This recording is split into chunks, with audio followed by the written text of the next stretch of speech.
So good evening student. Today I am going to talk about some numerical problems related to analytical methods of vector additions. So हम लोग previous class में study किए हुए थे कि analytical methods of vector law of addition. So उससे related कुछ problem देखते हैं. उसका कंपोनेंट्स ऑफ वेक्टर देखे हुए थे, तो उस सारे से रिलेटेड एक न्यूमेरिकल प्रॉब्लम देखते हैं. तो देखिए क्वेश्चन क्या कह रहा है. A body is moving with velocity 10 metre प्रति सेकंड इन ईस्टवर्ड, मतलब ईस्ट डायरेक्शन में 10 मीटर प्रति सेकंड से एक बॉडी मूव कर रही है. ठीक है. उसके बाद कह रहा है change its velocity to 8 metre प्रति second in the direction of 37 degree north of west, मतलब वेस्ट से नॉर्थ की ओर 37 डिग्री एंगल बना के क्या कर रहा है, चेंज कर रहा है अपना डायरेक्शन. कह रहा है find the magnitude of change in the velocity. तो वेलोसिटी में चेंज जो आएगा उसका मैग्नीट्यूड क्या होगा वो फाइंड आउट करने के लिए बोल रहा है. तो देखिए क्वेश्चन क्या बोल रहा है. ये हमारा मान लेते हैं कि ये एक ए वेक्टर है जिसका वेलोसिटी कितना है 10 मीटर प्रति सेकंड. ए वेक्टर का जो वेलोसिटी है वो कितना है 10 मीटर प्रति सेकंड. ठीक है. और इधर देखिए ये कह रहा है ईस्ट में, तो ये कौन सा है ईस्ट, इधर है नॉर्थ, इधर वेस्ट और इधर साउथ है ना. तो यहाँ से अगर हम देखते हैं तो दूसरा क्या कह रहा है 37 डिग्री नॉर्थ ऑफ वेस्ट, मतलब वेस्ट से नॉर्थ की ओर एक जा रहा है ऑब्जेक्ट 37 डिग्री एंगल से. तो ये कितना है 37 डिग्री. तो मान लेते हैं ये हमारा बी वेक्टर है. ठीक है. और बी वेक्टर मूव कर रहा है कितना मैग्नीट्यूड से 8 मीटर प्रति सेकंड से, 8 मीटर पर सेकंड से. ठीक है. तो बोल रहा है इसके बीच में जो वेलोसिटी का चेंज होगा वो कितना होगा, उसका मैग्नीट्यूड क्या होगा, ये फाइंड आउट करने के लिए. तो देखिए चेंज बोल रहा है. चेंज में हम लोग चेंज मींस क्या होता है difference means change in velocity vector, मतलब ए वेक्टर माइनस बी वेक्टर करेंगे तो वही चेंज आएगा वेलोसिटी वेक्टर का आएगा ना. तो यहाँ पे देखिए हम जब भी दो वेक्टर के एंगल को देखते हैं तो क्या है, या तो वो vector tail to tail joint हो तब उसके बीच में जो एंगल होता है वो कंसीडर करते हैं, या तो हेड टू हेड ज्वाइंट हो. तो देखिए यहाँ पे वेक्टर को टेल से टेल ज्वाइंट किए तो ये टोटल एंगल होगा, और दो वेक्टर के बीच का एंगल टोटल एंगल ये होगा ना. तो यहाँ पे अगर हम देखते हैं A vector minus B vector करते हैं तो क्या होगा, ए वेक्टर माइनस बी वेक्टर क्या लिख सकते हैं, A vector minus B vector क्या हो जाएगा. इसको देखिए आप इस डायग्राम को नोट डाउन कर लीजिए, फिर यहाँ पे हम करते हैं. देखिए अगर हम इसको रफ कर देते हैं, क्वेश्चन को रफ कर रहे हैं. ठीक है. तो देखिए चेंज इन वेलोसिटी वेक्टर बोल रहा है फाइंड आउट करने के लिए. तो अगर हम यहाँ पे लिखते हैं A vector minus B vector equal to क्या हो जाएगा root under A square plus B square minus 2ab cos theta. एक बड़े होते हैं ना डिफरेंस में. तो यहाँ पे अगर पुट कीजिएगा सारी वैल्यू को तो क्या है, देखिए ए स्क्वायर ये कितना है 10 का स्क्वायर प्लस बी कितना है, बी है हमारा 8 का स्क्वायर माइनस 2, ए कितना है 10, बी कितना है 8 और cos एंगल कितना हो जाएगा. देखिए एंगल टोटल एंगल कितना थीटा पाई माइनस ये एंगल थीटा होगा, तभी ये एंगल आएगा. ये कितना हो जाएगा पाई माइनस थीटा होगा ना. तो cos 180 डिग्री माइनस थीटा क्या हो जाता है cos थीटा, ये होता है ना. और अगर इसको देखते हैं तो सेकेंड क्वाड्रेंट में मतलब ये निगेटिव हो जाएगा तो निगेटिव का cos थीटा हो जाएगा. तो अगर यहाँ से देखते हैं तो ये क्या हो जाएगा 100 प्लस 64 माइनस 2:10:8 cos 37 कितना हो जाता है cos 37 माइनस का हो जाएगा होगा ना. तो ये प्लस हो जाएगा. तो ये टोटल कितना हो जाएगा रूट अंडर ये 164 और ये कितना आ गया 164 प्लस कितना हो जाएगा 8160 इज टू cos 37 PB मतलब 4/5 हो जाएगा ना। तो इसको कैंसिल करेंगे तो कितना हो जाएगा 5 3 जा 15 5 2 जा 10 रूट अंडर 164 प्लस 8 और 12 ये कितना हो गया रूट अंडर 4 9 2 ये हो जाएगा। तो ये क्या हो जाएगा इसका मैग्नीट्यूड। ठीक है तो डिफरेंस कितना आ गया रूट अंडर 294। आई होप आपको समझ में आया होगा। ये देखिए एक और क्वेश्चन करते हैं, एक और प्रॉब्लम इससे रिलेटेड करते हैं। हो गया इसको नोट आउट कर लीजिए। एक और प्रॉब्लम देखते हैं, इसको नोट डाउन कर लीजिए। एक और प्रॉब्लम को हम लोग देखते हैं। ठीक है तो चलिए देखते हैं।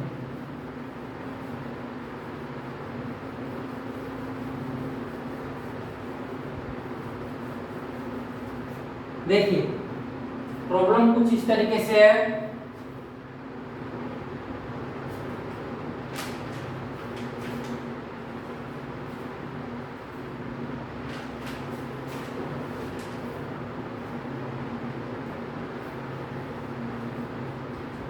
इस तरीके से प्रॉब्लम है find P and theta if system is in equilibrium. Question क्या है, क्वेश्चन नोट डाउन कर लीजिए। Find P and theta if system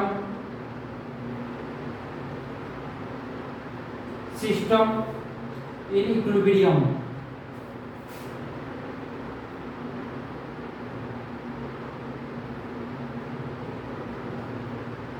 in equilibrium तो देखिए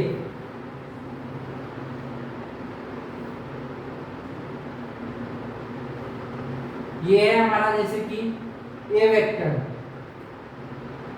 है।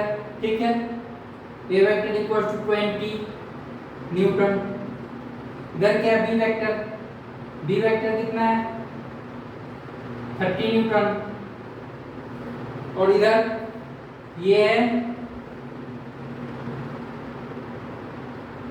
डी वेक्टर, ये कितना है 50 न्यूटन। और ये एंगल कितना है 37। उसके बाद देखिए ये जो है ये क्या है पी वेक्टर, ये फाइंड आउट करना है। ठीक है और ये पी जो है ये सी वेक्टर का मैग्नीट्यूड है, तो ये पी फाइंड आउट करना है। ठीक है तो हम लोग को अभी फाइंड आउट करना है। देखिए फाइंड आउट करते हैं। तो देखिए ये क्या कह रहा है find P and theta angle theta ये angle if system in equilibrium. तो इक्विलिब्रियम मींस क्या होता है resultant of vector is 0, summation of resultant vector is 0। तो अगर हम r वेक्टर इक्वल टू लिखे तो क्या लिख सकते हैं required r vector equal to क्या हो जाएगा रिजल्टेंट वेक्टर क्या होगा a vector plus b vector plus c vector plus d vector होगा ना। और इक्विलिब्रियम के कंडीशन में रिजल्टेंट वेक्टर क्या हो जाएगा 0 होगा। तो a vector plus b vector plus c vector plus d vector equal to 0 करेंगे और इसको इक्वेट करेंगे फिर ये आ जाएगा। तो देखिए अगर हम a वेक्टर को लिखते हैं तो a वेक्टर को x डायरेक्शन में क्या लिख सकते हैं। अगर हम a वेक्टर को लिखते हैं तो x डायरेक्शन में क्या कहते हैं इसको पॉजिटिव x में। तो पॉजिटिव x में ये क्या हो जाएगा 20 i कैप होगा ना। और फिर b वेक्टर को लिखेंगे तो क्या हो जाएगा b वेक्टर 30 j कैप होगा ना। और c वेक्टर को लिखते हैं तो c वेक्टर क्या हो जाएगा c vector p cos theta ये माइनस क्या होगा minus p cos theta i cap. इधर की ओर जो लिखेंगे तो ये क्या हो जाएगा minus P cos theta I cap होगा ना, और इधर प्लस का जे कैप, तो plus P sine theta J cap. ठीक है, उसके बाद ये डी को लिखेंगे, डी वेक्टर। तो डी वेक्टर कितना हो जाएगा देखिए, अगर हम डी वेक्टर लिखते हैं तो ये क्या हो जाएगा 50 माइनस का minus 50 cos 37 degree J cap, फिर minus 50 sine 37 degree I cap. इतना हो जाएगा, होगा ना। तो अगर हम यहां से लिखते हैं तो देखिए इसको हम रफ कर रहे हैं, तो अगर हम डी वेक्टर लिखते हैं तो क्या हो जाएगा डी वेक्टर क्या हो जाएगा 50, और ये कितना हो जाएगा 4/5, तो 4 5 10 या 50, तो 40 माइनस 40 जे माइनस ये कितना हो जाएगा 30 आई कैप हो जाएगा इतना। तो देखिए A vector B vector C vector और डी वेक्टर तीनों आ गया। अब समेशन कर देंगे सारे वेक्टर का, यही करेंगे ना। तो अगर हम यहां से लिखते हैं तो देखिए इसको ऐसे, इसको रफ कर दीजिए। अब हम यहां पे लिखते हैं R vector equal to A vector plus B vector plus C vector plus D vector. A vector कितना है 20 I cap 20 I plus B vector 30 J plus C vector कितना है minus P cos theta I cap plus P sine theta J cap, है ना।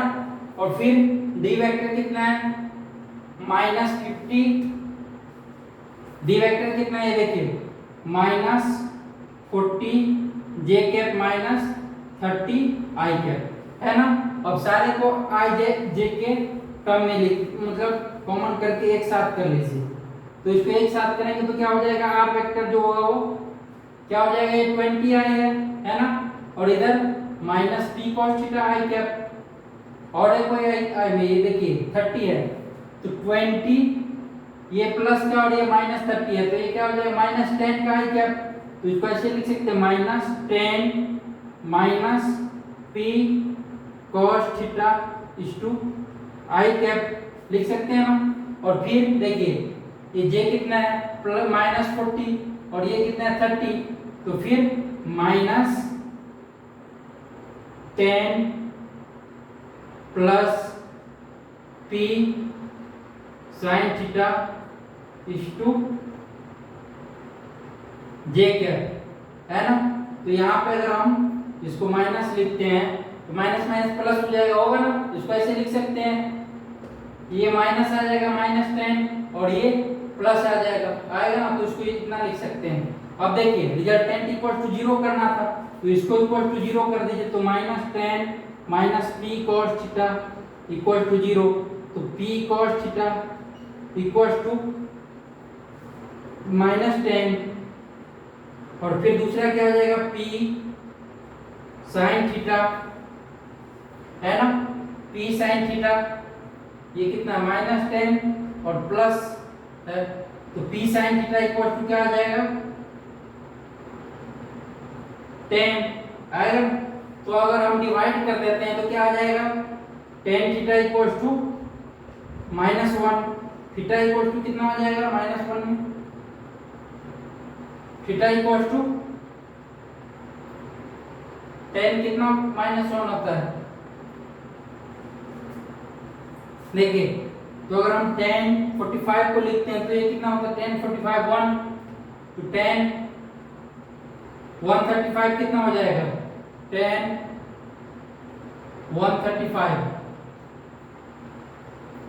तो tan 135 कितना हो जाएगा 1 -1 पर, तो tan 135, तो थीटा कितना हो गया 135, और ये p हमारा कितना हो गया p अगर यहाँ से फाइंड आउट करें तो क्या लिख सकते हैं यहाँ से देखिए तो p लिख सकते हैं -10 अपॉन cos 135 कितना होता है -1/√2 होता है ना, तो माइनस माइनस कैंसिल 10√2, तो ये हमारा p का वैल्यू हो जाएगा। तो p और थीटा पता चल गया आपको। तो इस तरीके से सॉल्व करते हैं, होप आपको समझ में आया होगा। अब देखिए नया टॉपिक अब हम पढ़ने जा रहे हैं। आज क्या पढ़ेंगे हम लोग? आज हम लोग पढ़ने जा रहे हैं मल्टीप्लिकेशन ऑफ वेक्टर। ठीक है, वेक्टर को मल्टीप्लाई कैसे किया जाए। अभी हम लोग क्या देख लिए, एडिशन कैसे किया जाए और सब्ट्रैक्शन कैसे किया जाए। अब क्या देखने जा रहे हैं, मल्टीप्लिकेशन कैसे किया जाए। तो देखिए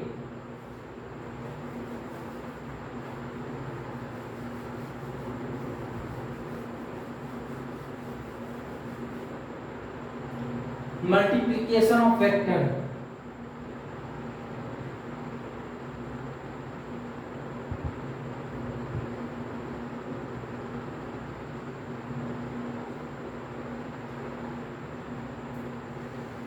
मल्टीप्लिकेशन ऑफ वेक्टर।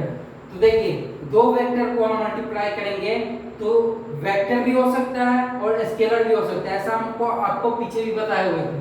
तो अगर हम ए वेक्टर को मल्टीप्लाई करते हैं बी वेक्टर से तो क्या हो सकता है, मल्टीप्लाई करेंगे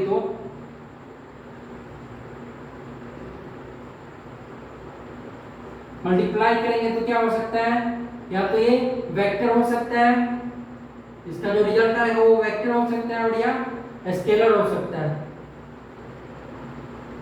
ये दोनों हो सकता है, या तो वेक्टर हो सकता है या स्केलर हो सकता है। ठीक है, ए वेक्टर को जब बी वेक्टर से मल्टीप्लाई करेंगे तो देखिए, तो अगर वेक्टर हुआ तो इसको हम लोग दूसरे नाम से भी जानते हैं, क्या बोलते हैं, डॉट प्रोडक्ट। इसको क्या बोलते हैं, क्रॉस प्रोडक्ट।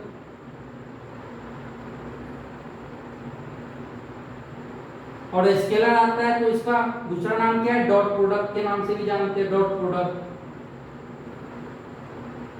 ठीक है, इसका जो सिंबल होता है इस तरीके से क्रॉस प्रोडक्ट होता है और इसका डॉट प्रोडक्ट होता है। तो अभी हम जैसे कि जानेंगे, अभी हम पढ़ने जा रहे हैं स्केलर प्रोडक्ट। ये जो है अभी इसको पढ़ रहे हैं डॉट प्रोडक्ट को, स्केलर प्रोडक्ट को। ठीक है, तो दो वेक्टर को मल्टीप्लाई करेंगे तो उसका रिजल्ट क्या क्या हो सकता है, वेक्टर भी हो सकता है और स्केलर भी हो सकता है। तो अभी हम स्केलर वेक्टर पढ़ते हैं, scalar product, scalar vector, scalar product पढ़ते हैं।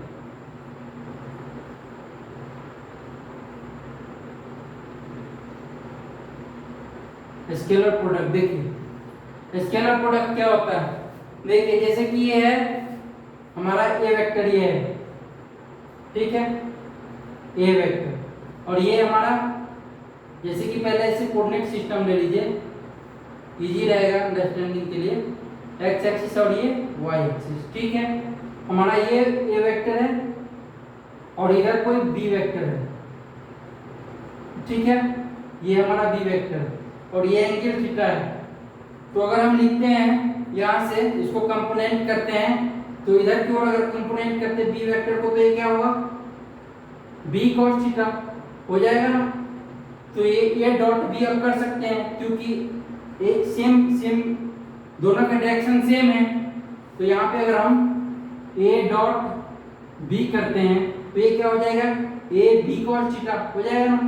तो ए बी cos थीटा, ठीक है, ए बी cos थीटा। तो इसको ऐसे भी लिख सकते हैं, a is to b cos theta, और नहीं तो ऐसे लिख सकते हैं इसको b is to a cos theta, इस तरीके से भी लिख सकते हैं। ठीक है, तो multiplication in same direction one along the other, इसको क्या कहते हैं, multiplication in same direction one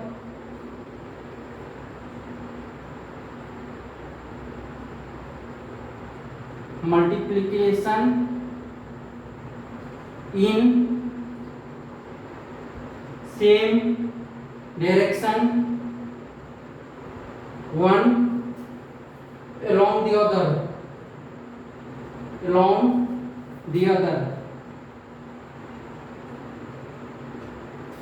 ठीक है, तो इस तरीके से इसको बोल सकते हैं। अब देखिए, अगर हम बोले a डॉट बी, अगर थीटा इक्वल टू 0 डिग्री हो गया, मतलब क्या हो जाएगा, ए बी हो जाएगा ना, ए बी और थीटा 0 डिग्री मतलब ये पैरेलल हो गया, ए इज पैरेलल टू बी होगा ना। ए जब ए और बी दोनों का एक डायरेक्शन होगा तभी ए बी cos थीटा मतलब थीटा इक्वल टू 0 डिग्री पे 1, तो ए बी आ आएगा ना। जब थीटा ये इस कंडीशन में क्या होगा मैक्सिमम, जब थीटा इक्वल टू 90 डिग्री हो जाए तो ए बी cos थीटा मतलब ये टोटल 0 हो जाएगा, तो मतलब परपेंडिकुलर वेक्टर बोल सकते हैं, ए वेक्टर बी वेक्टर के परपेंडिकुलर है बोल सकते हैं ना। और जब थीटा इक्वल टू पाई हो जाए तो क्या हो जाएगा माइनस ए बी होगा ना, तो इस कंडीशन में ये मिनिमम हो जाएगा होगा। तो इस पे कल हम लोग देखेंगे प्रॉब्लम इससे रिलेटेड स्केलर प्रोडक्ट से, और आगे पढ़ेंगे वेक्टर प्रोडक्ट। ठीक है, आई होप आपको अभी तक जितना बताए हैं बेहतर रूप से मतलब समझ में आया होगा। अगर कोई फिर भी डाउट हो तो आप हमको क्या कर सकते हैं, मैसेज कर सकते हैं। Thank you.